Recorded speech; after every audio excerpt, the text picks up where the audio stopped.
Et oui, voilà, nous sommes le dimanche 8 mai. Bonjour à toi, bienvenue dans cette 26e journée de randonnée sur les chemins de Saint-Jacques-de-Compostelle. Nous quittons juste à l'instant donc Gunther de la Villa des Artisans. Franchement, c'est un mec adorable. Il est, voilà, son petit côté... Et il est 8h20. Et il est 8h20. Tu te rends compte? Premier jour avec Sophie, on est parti à midi. Le deuxième jour à 11h. Avant-hier à 10h. Hier à 9h. Et aujourd'hui, mais à 8h20. Mais à ce rythme, dans 3 jours, on part de nuit. Hein. Donc voilà. Donc nous entamons aujourd'hui une étape à peu près comme d'habitude, hein, d'une vingtaine de kilomètres. Et nous allons un peu après Condom, c'est-à-dire que nous allons aller dans un petit village médiéval à Larcingle. Voilà le programme du jour. Donc, eh bien, si tu es prêt, tu n'as plus qu'à chausser ton sac à dos, tes Rangers, ou tes... Enfin non, pas les Rangers, quand même pas. Mais voilà, tes godasses de randonnée. Et puis, eh bien, c'est parti. Pour l'instant, il y a un peu de brume dans la vallée, mais bon, ça va vite se lever, je le sens. Bon, tête en l'air que nous sommes, nous retournons au gîte, puisque nous partons sans nos bâtons. Bon, voilà, une petite mésaventure juste avant de partir. On oublie les bâtons chez Gunther, et puis bien sûr, quand on y retourne, Gunther est déjà parti. On a beau sonner, il n'y a personne. Et puis, il y a un gros chien quand même. Il a un gros chien, une sorte de Terre-Neuve. Et on voit que la porte est ouverte. Et on sait que les bâtons sont pas loin de la porte. Et puis, bon, Sophie, elle n'ose pas trop. Je prends mon courage à deux mains. J'appelle la chienne, je fais glu, glu, glu, glu, glu. Et puis, on arrive à choper les bâtons. Et puis à repartir, donc on a les bâtons. Mais putain, pour une fois qu'on part de bonne heure, j'ai bien cru qu'on allait encore partir à des heures pas possibles. Et puis Sophie, toujours morte de rire. Oh, hier, pareil. Par contre, on a rencontré un randonneur, Jérôme, qui était... qui nous a fait rire toute la soirée. Enfin voilà, donc cette fois-ci, on part pour de bon.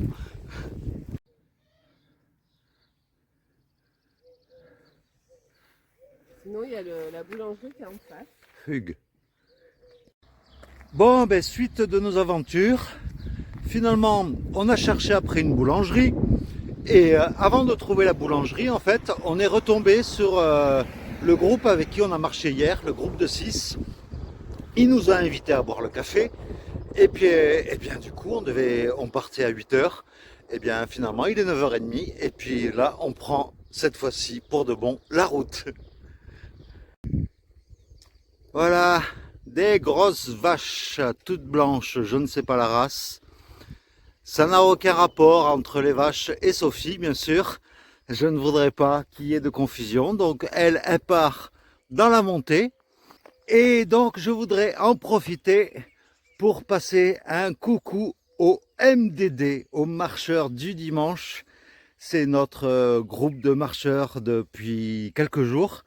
Et donc voilà, ce petit groupe de 6 qui s'arrête aujourd'hui. Donc Sophie et moi, Sophie se joint à moi donc pour vous envoyer plein de bonnes choses.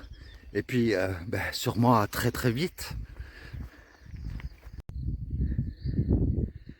Premier panorama de la journée. Voilà, pas trop mal le panorama.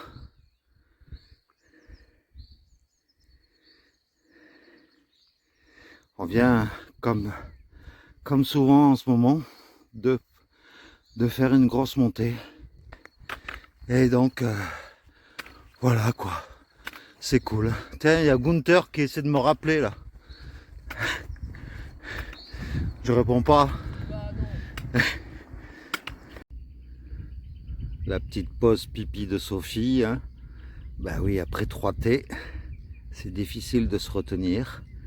Donc je l'attends tranquillement à l'ombre d'un arbre. Je ne saurais pas dire ce que c'est, mais voilà. Oh, aujourd'hui c'est merveilleux, quoi. C'est une étape, bon, ça monte et ça descend, hein, comme hier, mais ça va, quoi.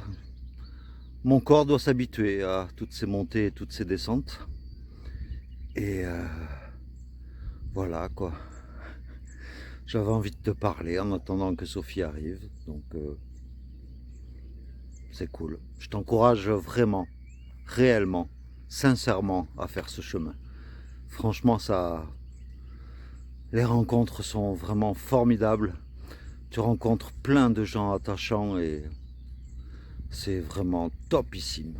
Là, c'est même pas tip top, c'est topissime. Ah ouais, à la moindre montée un peu hard, ça y est, c'est le Cabri Sophie. Je l'ai perdu. Elle a filé droit devant, alors que moi, j'ai quand même du mal dans les montées, quoi. Mais bon, il suffit d'y aller à son rythme et puis on y arrive.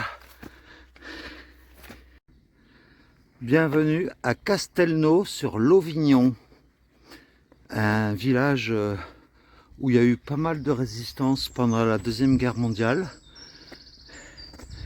Et un village tout calme. Un ancien puits. Et donc voilà, tout au long du village, il y a des petits panneaux qui rendent hommage aux résistants de la Deuxième Guerre.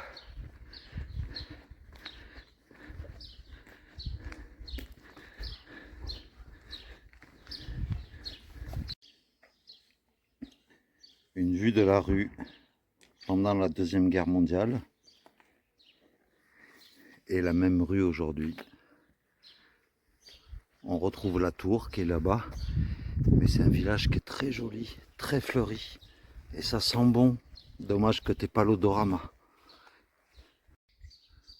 C'est vraiment très joli ce village de Castelnau sur l'Auvignon. Les vestiges d'une tour qui est éventrée.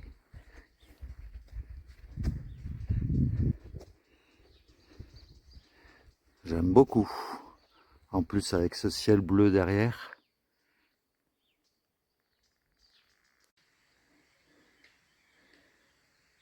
Voilà, un petit bois que l'on traverse après le village de Castelnau sur l'Auvignon. C'est d'un calme.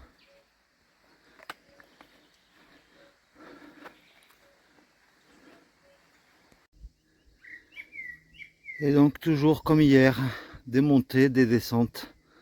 Des montées, des descentes, mais voilà. Je prends toujours le réflexe en haut d'une montée de me retourner. Et on est rarement déçu. C'est la chapelle Sainte-Germaine du Baradieu qui aurait des facultés magnétiques et apaisantes.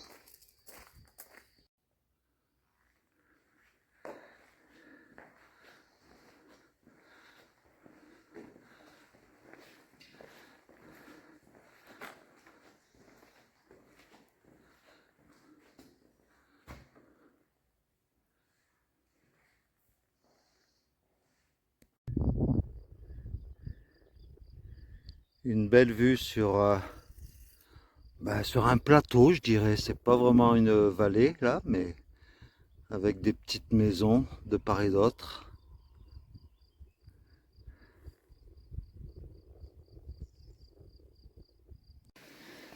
Voilà un petit passage de rivière où il faut avoir l'équilibre pour franchir ce ruisseau. Donc en direct, si je me casse la gueule, eh bien tu le sauras de suite. Alors, on pose un pied là. On pose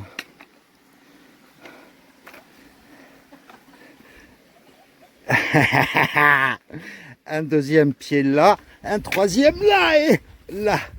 Voilà.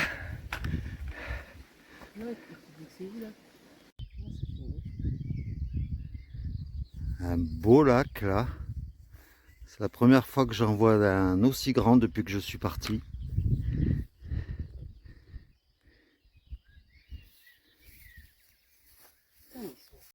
Et voilà le côté négatif du chemin. C'est la première fois que je vois un tas d'ordures comme ça en pleine nature, aussi important quoi. Mais là, c'est pas des pèlerins qui ont laissé, enfin peut-être si, en partie, mais il y a des gravats, il y a du béton, donc c'est pas top, top, top, top, pas du tout. Qu'est-ce que c'est vert? C'est vert de partout, avec des nuances de vert, du vert clair, du vert foncé, mais c'est vert, c'est beau.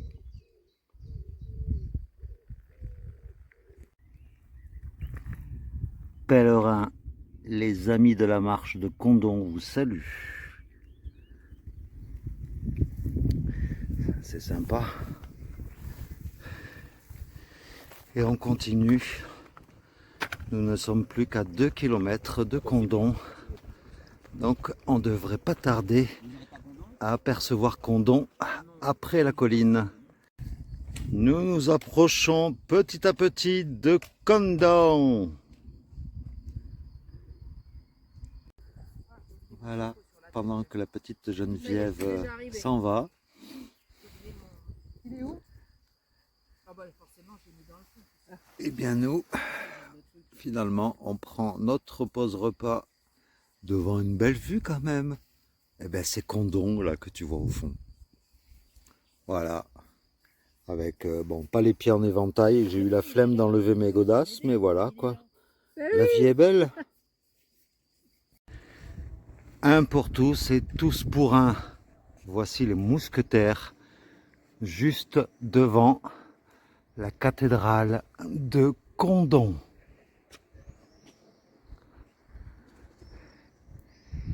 En sachant que D'Artagnan apparemment était de Hoche. Donc voilà pour la petite histoire. Un dimanche 8 mai à Condom, c'est très calme. C'est sûr, pas mal de magasins sont fermés. Mais voilà, c'est agréable. Et puis là, on va jeter un petit coup d'œil à l'intérieur de la cathédrale en espérant qu'on puisse y accéder.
Alors si jamais à Condom tu te perds, il n'y a pas forcément des balisages rouges et blancs partout, mais tu suis ces balisages au sol qui t'indiquent la direction du chemin de Saint-Jacques-de-Compostelle.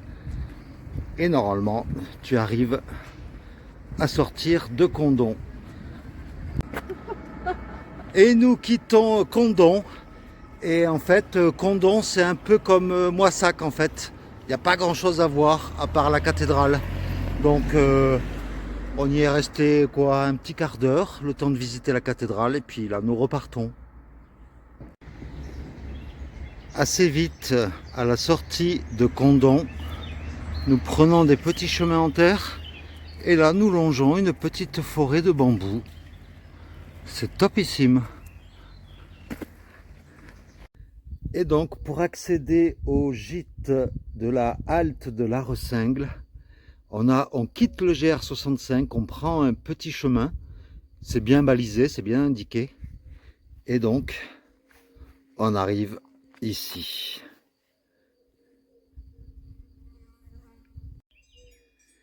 Et voilà une belle vue sur le jardin. C'est zen, c'est calme, c'est très chouette.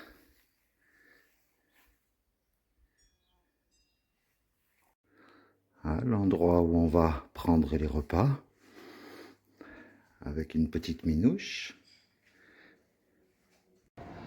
Et voici la Ressingle, le plus petit village fortifié de France. Ça a l'air top. Voilà, je trouve pas d'autre mot, c'est top. Et on rentre par une porte fortifiée. C'était sûrement un pont-levis avant.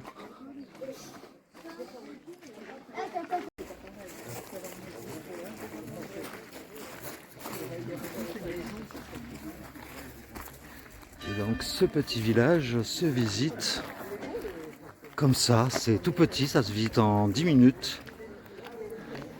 Voilà Jérôme avec qui nous dormons depuis hier soir, c'est le rigolo de service. Ça c'est Geneviève.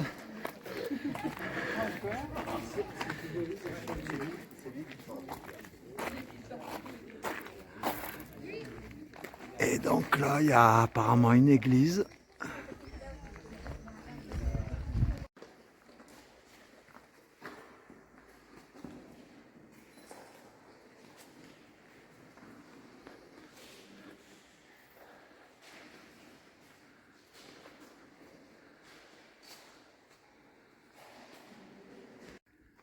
Avec des petites maisons typiques. Bon, pas le chien, il n'est pas typique. Et donc là, il y a des restes de remparts. C'était carrément une petite ville fortifiée, quoi. Mais c'est très typique, très concentré, mais très joli. Et voilà, nous quittons tout doucement le village de l'Arsingle, qui est vraiment très sympa. Un tout petit village, mais vraiment très cool. Et en fait, il est à 400 mètres du gîte où nous êtes, où nous sommes, où nous êtes, oui aussi, et où vous sommes. Et donc là, nous regagnons le gîte. Et donc, je vais te laisser pour aujourd'hui. Nous allons manger et puis je vais faire le petit montage comme d'habitude pour que tu puisses savourer, je l'espère au mieux, la vidéo d'aujourd'hui. Et puis je te dis à très vite et je te laisse avec une magnifique vue depuis le jardin du gîte. Je te fais de gros bisous et puis je te dis à demain. Allez, gros bisous et merci encore à toi.